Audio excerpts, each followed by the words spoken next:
Video ini adalah dokumentasi penggunaan Counterbro dari awal sampai dipakai harian. Bukan video promosi, tapi penjelasan alur kerja aplikasi. Sebelum masuk ke teknis penggunaan aplikasi, kita samakan dulu cara berpikirnya. Counterbro bukan sekedar aplikasi untuk klik transaksi, tapi bekerja seperti buku besar counter yang mencatat modal, stok, dan arus uang, mulai dari barang fisik sampai layanan digital. Jadi walaupun aplikasinya secara teknis bisa langsung dipakai jualan, logika pertamanya bukan jualan, melainkan memasukkan modal dan aset digital. Instalasi.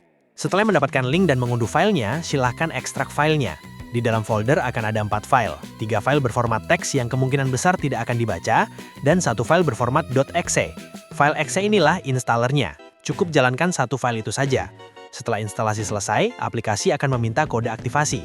Salin app ID yang muncul di layar, kirimkan ke admin Counterbro, lalu masukkan kode yang diterima ke kolom yang tersedia dan klik verifikasi. Jika aktivasi berhasil, aplikasi akan masuk ke layar login. Masukkan username admin dengan huruf besar semua dan password admin123. Setelah login, kalian akan diminta memasukkan modal awal atau kas laci, serta modal aset digital. Ini penting supaya fitur pulsa, token listrik, dan BRI Link bisa langsung digunakan. Proses ini bisa dilewati dan diatur nanti, tapi jika ingin langsung melakukan transaksi digital, modal aset ini wajib diisi. Setelah masuk ke menu utama, langkah berikutnya adalah mengatur identitas toko. Masuk ke menu pengaturan, lalu ganti logo, isi nama counter, alamat, dan nomor WhatsApp yang aktif. Data ini otomatis muncul di struk atau nota yang diberikan ke pelanggan. Jika sudah, simpan pengaturannya. Tidak kalah penting, sebaiknya kalian langsung menambahkan user dan menentukan role-nya. Di Counterbro ada 3 role, admin, kasir, dan teknisi. Admin bisa mengakses semua menu, sementara kasir dan teknisi dibatasi di menu tertentu. Manfaat paling penting dari penambahan user ini adalah pencatatan log aktivitas. Semua aktivitas akan terekam, siapa yang login, kapan, dan melakukan apa. Selain itu, login juga jadi lebih rapi tanpa harus terus memakai akun admin. Counterbro gak memukul rata semua pengguna. Kita tahu mana bos, mana karyawan. Coba perhatikan, saat kalian login sebagai operator, kasir, aplikasi otomatis menyembunyikan menu-menu berbahaya. Lihat, sidebar ini, menu pengaturan, settings, database, dan laporan profit hilang dari pandangan. Kenapa? Biar karyawan gak salah klik atau iseng ganti settingan toko yang bikin error. Sekarang kita login sebagai admin. Simsalabim, semua menu terbuka lebar. Kalian punya akses penuh buat ganti nama toko, hapus data, sampai lihat profit bersih. Jadi, logiknya, admin, kuasa penuh, God mode. Operator, mode aman, safe mode. Kita masukkan barang dagangan kita ke stok produk dulu nih. Masuk ke menu stok produk dan klik produk baru. Kita tentuin dulu kategorinya. Fisik untuk item seperti kartu perdana, voucher, dan sejenisnya masuk kategori ini. Nah, selain itu berarti aksesoris seperti casing HP, headset, kabel USB, dan lain-lain. Terus isi nama barang, harga modal, harga jual, serta jumlah stok awal sesuai kondisi nyata di etalase. Klik simpan produk. Ulangi langkah ini sampai semua barang dagangan sudah masuk ke dalam sistem. Kalau sudah, di kartu paling atas akan ada keterangan total jenis barang berapa, total stok gudang, dan nilai aset dari semua barang tersebut. Ini dihitungnya berdasarkan modal ya. Kalau ada kesalahan typo atau salah masukin nama, stok, dan lainnya, kalian bisa edit dengan klik tombol pensil di samping tombol sampah atau delete ya. Silakan perbaiki di menu edit. Oh iya, tentu saja apa yang kalian kerjakan akan langsung tercatat dalam menu log aktivitas. Jadi ya bisa terpantau kalau ada yang mengedit barang. Sistem ini tidak buta dan lupa. Berikutnya masuk ke menu kasir. Disinilah transaksi harian terjadi. Semua stok barang yang kita input tadi akan muncul di sini. Ketika mau masukkan transaksi, kita tinggal mengetiknya. Untuk memilihnya, kita tinggal klik 1 kali, lalu si barang akan berpindah ke kolom transaksi. Nah, untuk pulsa dan semua barang digital seperti token dan paket data, kita lakukan pada kolom transaksi kilat. Untuk kali pertama, kita harus mengetiknya terlebih dahulu, lalu klik tambah, dan dia akan berada di kolom transaksi. Hal kerennya adalah panel transaksi cepat ini mempunyai memori, jadi dia akan mencatat 20 transaksi kilat yang sering kita pakai dan menyajikannya dalam kartu-kartu kecil di bawahnya. Jadi kita tidak perlu mengetik lagi. Jika ada perubahan modal, kita bisa langsung mengeditnya. Sesimpel itu. Jika ada kesalahan, kita tinggal klik kanan untuk menghapusnya. Untuk pembayarannya, ada opsi menggunakan tunai, QRIS, atau bahkan hutang. Tenang saja, mau metode apapun, semuanya tercatat rapi di sistem dan nanti muncul di laporan sesuai kategorinya, jadi tidak tercampur asal-asalan. Lantas, bagaimana kalau ada salah transaksi? Semisal salah ambil barang atau ada komplain dari pembeli yang nggak jadi beli. Untuk itu, kita akan ke menu selanjutnya, yakni riwayat transaksi. Nah, lanjut. Gimana kalau ada human error? Misal salah input harga, salah barang, atau pembeli mendadak cancel padahal stroke udah keburu di print. Jangan panik, masuk aja ke menu riwayat transaksi. Di sini semua jejak jualan kita terekam, tampilannya simple. Kalian bisa lihat transaksi hari ini, bulan ini, atau kalau mau cari transaksi spesifik barangnya apa, tinggal ketik aja nama atau nomor invoice-nya di kolom pencarian. Pasti ketemu. Kalau nemu transaksi yang salah, solusinya gampang, hapus aja. Tapi ini bukan sekedar hapus tulisan ya, logika aplikasi ini pinter. Begitu kalian klik hapus, sistem otomatis kerja bakti. Stok barang yang tadinya kejual langsung dibalikin lagi ke stok toko. Uang yang tadinya tercatat masuk otomatis dibatalkan dari laporan laci. Bahkan kalau itu transaksi hutang, data hutangnya di buku hutang juga ikut bersih. Jadi nggak ada tuh ceritanya stok selisih atau duit hantu gara-gara salah input. Klik hapus, beres, pembukuan rapi lagi kayak semula. Setiap transaksi yang terjadi bisa dilihat di menu riwayat transaksi. Semua uang masuk ada jejaknya di sini. Kalau ada transaksi yang perlu dibatalkan, misalnya pembeli batal beli barang, pembatalannya juga dilakukan dari menu ini supaya catatan tetap bersih dan tidak ada angka siluman. Transfer dan tunai. Sekarang kita masuk ke menu transfer dan tunai. Ini menu wajib buat kalian yang buka jasa PPOB, agen BRI Link, atau top up e-wallet.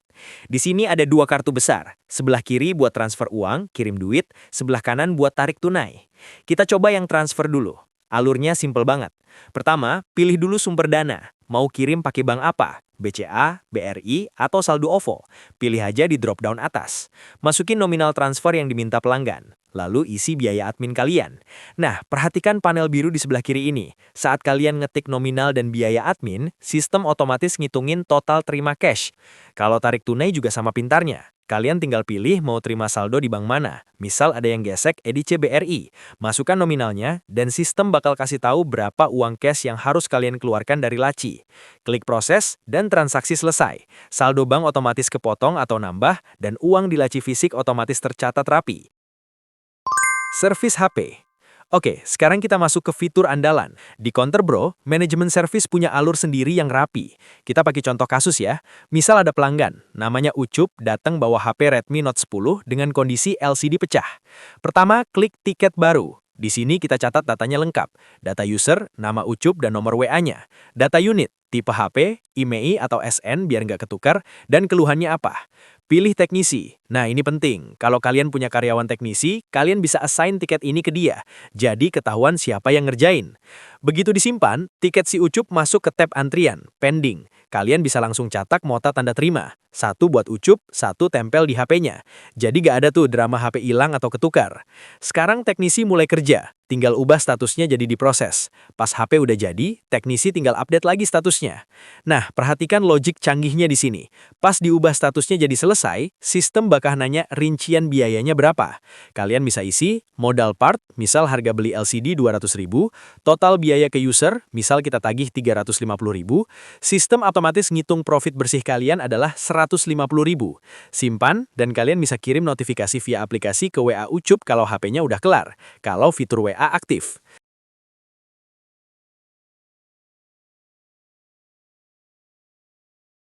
Tapi gimana kalau besoknya Ucup balik lagi marah-marah karena LCD-nya ngeblank? Tenang, jangan panik.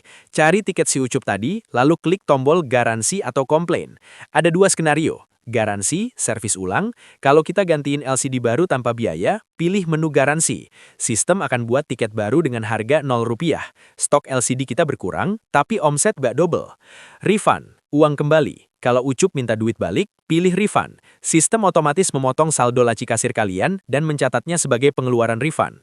Jadi, pembukuan kalian tetap balance, stok aman, dan riwayat komplain si Ucup tercatat selamanya. Gak ada lagi rugi diam-diam. Oke, sekarang kita masuk ke menu paling sakral buat kasir. Buku kas laci uang. Kenapa sakral? Karena angka di sini adalah nyawa. Kalau angka di aplikasi bilang 500.000, maka duit fisik di laci juga wajib segitu. Nggak boleh kurang seperak pun. Di sini ada 4 kartu penting yang bekerja otomatis. Modal awal, ini diisi pas toko baru buka pagi-pagi, biasanya buat uang kembalian.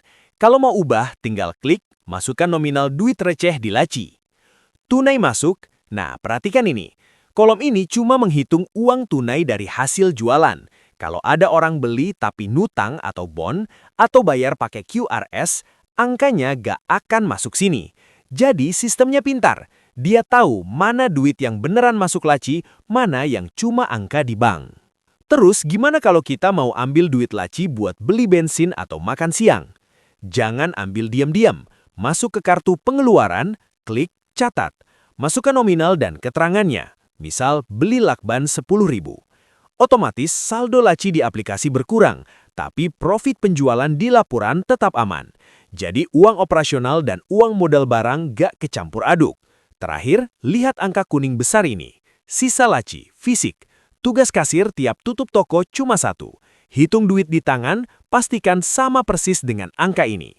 Kalau beda, berarti ada duit hilang atau salah kembalian. Simpel kan? Gak perlu pusing rekap manual lagi. Semua saldo. Kalau tadi kita ngurusin uang lecek di laci, sekarang kita urus uang yang ada di awan. Masuk ke menu saldo aset digital. Di sini tempat kalian mendaftarkan semua sumber dana toko selain uang tunai. Contohnya rekening BCA BOS, akun dana buat terima QRS, atau saldo server pulsa. Caranya gampang. Klik tambah akun, isi namanya, misal BCA Utama. Pilih tipenya, rekening bank atau server pulsa.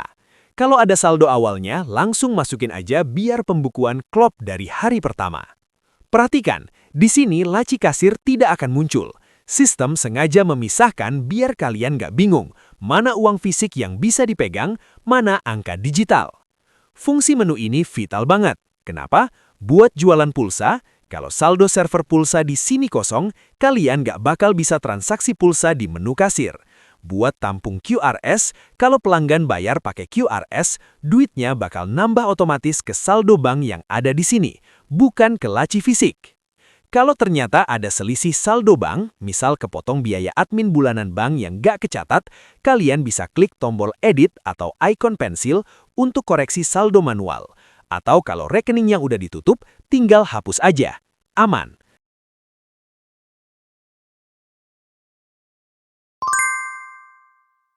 Lanjut ke menu yang paling sering bikin pusing kalau dicatat manual, buku hutang. Di Counterbro, kita pisahkan hutang jadi 2 tab biar gak ketuker. Piutang, orang hutang, ini daftar pelanggan yang ngebon di toko kita. Utang kita, bon luar, ini daftar utang kita ke supplier atau warung sebelah, misal pinjam duit buat kembalian. Kalau ada pelanggan mau ngebon, klik catat piutang. Masukkan namanya, nominalnya, dan catatannya. Ingat ya, saat dicatat, saldo laci kasir belum bertambah, tapi stok barang kalau di input manual, anggap saja sudah keluar. Nah, pas si pelanggan datang buat bayar hutangnya, jangan cuma terima duitnya terus lupa dicatat. Cari namanya di daftar lalu klik tombol lunas atau bayar, ikon checklist. Perhatikan notifikasinya. Sistem akan bilang saldo akan otomatis masuk ke laci kasir. Begitu klik iya, statusnya jadi lunas. Dan uang di laci kasir otomatis bertambah sesuai nominal hutangnya. Jadi kasir gak perlu input tunai masuk lagi manual. Sebaliknya, kalau kita yang utang, misal kurang bayar ke sales aksesoris, masuk ke tab utang kita, lalu klik catat utang. Nanti pas kita bayar lunas ke salesnya, klik tombol lunas.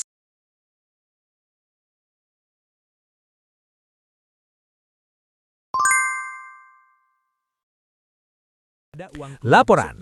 Segmen laporan keuangan, rapot toko. Oke, ini menu puncak dari segalanya, laporan keuangan. Kalau menu buku kas tadi buat ngontrol duit receh di laci, menu ini buat ngontrol kesehatan bisnis. Di sini, bos bisa lihat apakah toko untung atau cuma capek doang. Kalian bisa filter laporannya, mau cek performa harian hari ini atau rekap bulanan.